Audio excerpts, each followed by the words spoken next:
Okay, so I just wanted to give a little, kind of like a little bit of an introduction to what it's like to study computer science in college. Given that, presumably most of you guys are interested in coding, and as you kind of do more of it in high school, you might consider trying to study more of it in college. And I think when I was doing this 25, 30 years ago, well, first of all, things were a little bit different because when I first showed up in college, I had never seen a programming language in my life, and I didn't really know how to do anything. And you guys are already pretty accomplished even at your age. But still, I don't think that probably you have that much of an idea of what actually studying computer science entails at the college level. So I thought that would be kind of interesting, just to give you an idea, if you kind of continue down this path, what you might expect later on. So let's see if I can get this to move along. So the first thing that is kind of becoming apparent is that over the past decade, especially, computer science has really grown in popularity. So it's become pretty much the most popular STEM major in the US colleges, surpassing many other engineering fields. And here's a nice little graph that is like maybe a little bit outdated, but it kind of gives you an idea. So this is University of Washington, which is in Seattle, and is kind of one of the better known computer science programs because it's located right next to Microsoft. And you can see that top line, it was already kind of the biggest number of so these are the freshmen that applied to study computer science at University of Washington. So the top line, the blue one, is computer science and engineering. And you can see that starting like around 10 years ago, it just kind of took off, right? And started going up really rapidly. And some of the other ones are like mechanical engineering is in second place. They're rising a little bit. I think engineering in general is pretty popular in the US, but computer science in particular is definitely very hot right now. Here's another one from UC Berkeley. So at UC Berkeley, there are actually two different computer science degrees you can get. You can get a Bachelor of Arts in Computer Science at the School of Letters and Sciences, which is this top one right here with 1,719 people enrolled in this year, 2018-2019 school year. And actually there is another one, which is in the College of Engineering, which is the second one right here, Electrical Engineering and Computer Science. And so that's the second most popular undergraduate major. So that's 1,535 people. And so if you put the two of them together, you can see, by far, there's more people majoring in computer science at Berkeley than in anything else. And also, I think the number of students who got a Bachelor of Arts degree, so that's that top one right there, 1,719, I think tripled in the last decade. I think that's what it says, because I can't see that part of the slide. Okay, so, and if you look at even the longer time scale, so this isn't actually even that long. So I graduated from college in 1996, which is all the way over here. And you can see, back then, I think this is how many degrees were granted in computer science and computer engineering, like total that year, which is kind of a small number. And then, 1996, like that's around the time of the rise of the internet. So it's not surprising that this number started going up and up and up and up. And then over here, we had something called the internet bubble, when a lot of these .com companies that were really hot kind of collapsed. So then there was a bit of a slide back down. People weren't as excited about majoring in computer science anymore. But then you notice that around like 10, 12 years ago, things started rising again. And now we're all the way up here, right? So these things are definitely a little bit cyclical. Sometimes, the jobs become more sparse, and people become less interested and vice versa. And so, just because something is hot this year doesn't necessarily mean that it's going to be hot 4 years from now, but this is kind of the way things are looking at the moment. And, obviously, I think, computers aren't going away anywhere anytime soon. So I don't really expect it to completely disappear anytime soon. So this says that there's like a threefold increase in CS degree graduates over the past decade. Okay, so why is computer science so popular? So this is one nice graph that shows it. Again, this is a little bit outdated, but I think the idea is pretty much the same. So if you look at these nice little bars, the yellow is how many degrees are granted in engineering, physical sciences, computer science, and biological sciences. And then the blue is how many jobs are actually available to those people, right? And so you can see that, being in engineering is fine. Being in biological sciences, maybe not so great. But computer science, look at all these jobs that there are out there, right? So I don't know if you guys have heard about, in economics, there's something called supply and demand. And this is very clearly there's a lot of demand, right? And therefore, people want to do it because, there's a lot of money to be had, to be earned basically by people who are qualified to have these jobs. Okay, so I can't see this. Let's see. So and another reason, of course, I think is that, like I said, back when I was going to college, a lot of us who showed up, and not all of us, but a lot of us who showed up at the age of 18 to who thought we were interested in computer science, didn't really know what it was about. But I think these days, you can pretty much get an idea of what programming is like, in kindergarten if you want to, right? And so there's just a lot more younger people growing up who are passionate about it, who think it's a cool thing to do. And so, that generates some interest as well, I think. Oops. Okay, so let's talk a little bit about what kind of computer science degrees are out there. I don't know if you guys are familiar with any of this stuff, but so in undergraduate education, there's typically two kinds of degrees, a Bachelor of Arts and a Bachelor of Science. And computer science is kind of this weird thing where, so typically a Bachelor of Arts is more for humanities-oriented subjects, and Bachelor of Science is more for science and engineering. Computer science is kind of in the middle, so you can kind of, it's not really a science, and it's not really a humanity. It's I think oftentimes gets lumped with engineering, but a bunch of colleges also offer it in two different places. So you can get a Bachelor of Arts in the School of Letters and Sciences, or just as we saw in Berkeley, or you can get a Bachelor of Science in the School of Engineering. So sometimes you can just choose which one you want. There is a bunch of programs now that offer a 5-year combined bachelor's and master's degree, which is kind of nice. And actually, I did this when I was in college. So for staying one extra year on top of your bachelor's degree, you can also get a master's degree, which is a really good deal because typically a master's would take maybe 2 or 3 years on its own. So to get it in one extra year is really nice. And then companies really appreciate people who have master's degrees. And, of course, you can just keep going and you can go to grad school and you can get a PhD. And if you really like it, you can stay in academia and become a professor and teach other people computer science and do computer science research. Okay, and then for the majors, right? So again, when I was starting out, so back in the 90s, pretty much if you went to college to major in computer science, you would just major in computer science.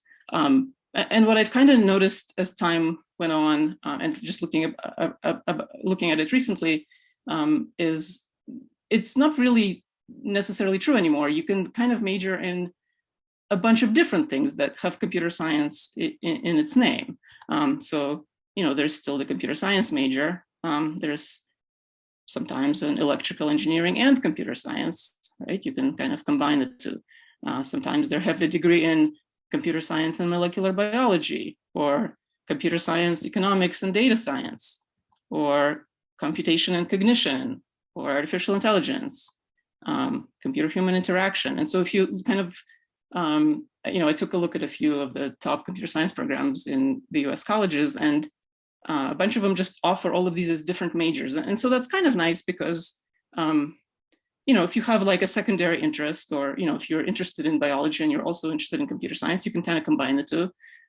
If you have an interest that is more kind of specific, you want to zero in on something, something like artificial intelligence, right? You want to just focus on that. You can major in that, right? And make that your focus. So you kind of have a lot of choices, actually. And then other colleges don't call them different majors, but they will have like a computer science major, and then they have different tracks within that major. And then you could still kind of specialize in the thing that you want to specialize in. So kind of similar, but just, it's a matter of like what your diploma says, right? So which is not really the important part anyway. Okay, but what I kind of wanted to briefly discuss is just what are the common requirements for all of these majors, right? So kind of what is the basic curriculum that all computer science majors are expected to master, basically. Because I think it's good to just give you guys an idea of what is all the basic stuff. And so this slide, I think, just kind of lists them all. So I'm going to list them all, and then I will go through them one by one in the subsequent slides. Okay, so I think that's, oh yeah, okay. So these are kind of the major ones that I identified, and it's not really an exclusive list by any means, but so you kind of have to know your programming fundamentals, data structures and algorithms, computer architecture, computer systems, programming languages, software engineering, and some sort of artificial intelligence or machine learning. Okay, so I'm going to try to give you an idea of what each of these things is. So programming fundamentals, basically this is the thing that you guys are pretty much already familiar with. It's, the basics of how do you write a computer program. And so they'll typically teach it these days in Python, sometimes in Java or C or C++. And typically they'll break it up into a couple of different classes. The first one is really aimed at people who have like never seen a programming language in their life, just show up. They think they might be interested in computer science. They don't really know. They kind of have to start from scratch. And then usually there is like a follow-up class, and people who have some experience go straight into that class. And, they learn all the basic things like variables and data types and conditionals and loops and functions. You learn about some basic data structures, very simple algorithms maybe. You learn about object-oriented programming. You learn about iteration versus recursion. And as all along, they try to teach you kind of good problem-solving skills and how to debug and how to write good code and all of that stuff. And so, like, as I look on this slide, I think, like, I'm pretty sure that there are some people among you who already know all this, right? Like or maybe if you don't know all of it, 80% of it. So that's kind of that's good, that's great, but I'm here to tell you there's so much more beyond this, right? Okay, so one very important topic that they teach you in college is data structures and algorithms. And typically they will have, for sure, they will have one introductory algorithms class that is required for everybody. But it's such a, deep and very, very, very, there's a lot of content in this topic. And so you can definitely take more than one class. There are some advanced classes you can keep taking to follow up, and they're typically optional, but if you're interested, right? And so what is an algorithm? So an algorithm basically describes some kind of computational procedure to accomplish a specific task. So for example, when you type a search string into Google, it has to take that search string and somehow find all the data that it thinks is relevant for that search, right? And so how does that happen? Somebody must have devised some pretty complex algorithm to figure out how to retrieve all that data, and mighty fast too, right? So there are lots of examples like that. And so when you study algorithms, you study different data structures, which is like how you kind of organize the data. You study different problem-solving techniques that maybe are common to different algorithms. And then you study actually specific algorithms themselves that have been developed over the years and, that are kind of, most computer scientists are expected to know, like how to sort, how to do searching, how to find the shortest path between point A and point B, stuff like that. And there's a whole lot of them. And like I said, it's a very, very meaty topic that you can study for a long time. And then one important part of algorithms is understanding how to make things efficient, right? So you can write code that is correct, but if it takes too long, nobody's going to wait for that search result for 5 minutes. They're just going to go away and go look it up somewhere else. So that's also important.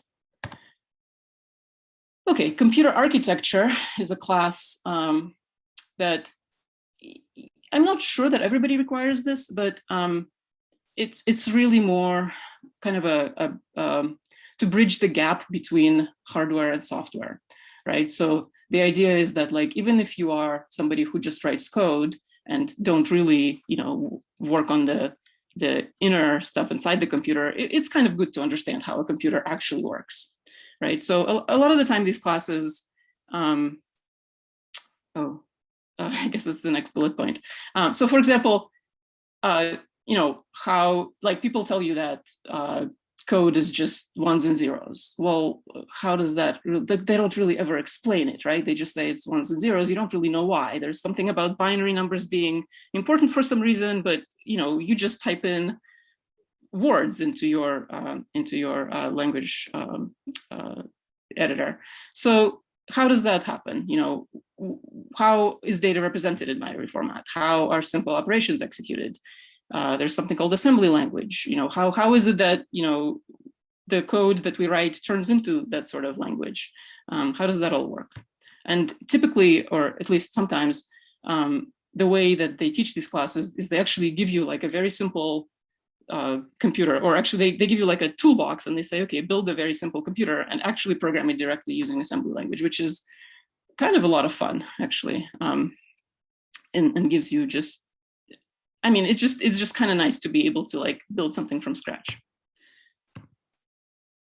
And then computer systems is kind of piggybacks on top of that. And so computer system kind of is a class about a variety of different topics, but it builds on computer architecture, and it kind of bridges the gap again between, what you learned in computer architecture and again, how you actually interact with a computer. So there's kind of a whole pile of stuff that sits on the basic hardware. And these are things like memory and file management, operating systems, processes, threading, and synchronization. And I realize probably a lot of these words don't really mean anything to you, but I don't really want to explain every single one of them. If you have a specific question, maybe I can address it later. But I'm just going to go through. So networking protocols, how computers communicate, client, server, distributed systems, security and privacy. So all of this stuff is kind of part of, what goes into a computer when it shows up. If you get a new laptop, it shows up and you boot it up, you start it up, and there is this like nice operating system that knows how to install different apps and how to manage those apps and how to allow you to do multiple things at the same time. And it knows how to talk to the internet, and it knows how to store files on the file system. And so all of that is part of studying computer systems and kind of understanding how does all of that work. And then you can, of course, always take follow-up classes that, if you really want to learn more about operating systems, there's always like the next thing that you can take. Okay, programming languages. So this is not a class that teaches how to program in many different programming languages, even though it sounds like it might be. Instead, this is a class that explores how programming languages are designed and implemented, right? So one kind of interesting thing is that most popular languages are actually quite new, right? So the languages that you guys are probably familiar with, Python 3 was released in 2008. So that's only 13 years ago. I think Python, the first version of Python didn't even exist until probably 2000. Java was created in 1995, right? So when I was in college, Java hadn't been invented yet. So all of these languages were designed by people who at some point majored in computer science. And they, had studied how to design computer languages. And there's always kind of this process of creating the new thing, right? Something that's better than the previous one. So this class kind of aims to teach you, why are computer languages designed a certain way? How do you think about this kind of stuff? And it also talks about compilers, which, if you don't know what compilers are basically, they translate the code that not Python, but like, for example, if you have Java code, a compiler takes Java code and translates into machine code so that it can run faster. So all of that stuff. And there are different programming paradigms, procedural, functional, and so on. And there's this whole big study of programming languages that, again, there's many classes you can take. Software engineering, that's very typically a class that's taught in a group project kind of setting. It's like a lab class.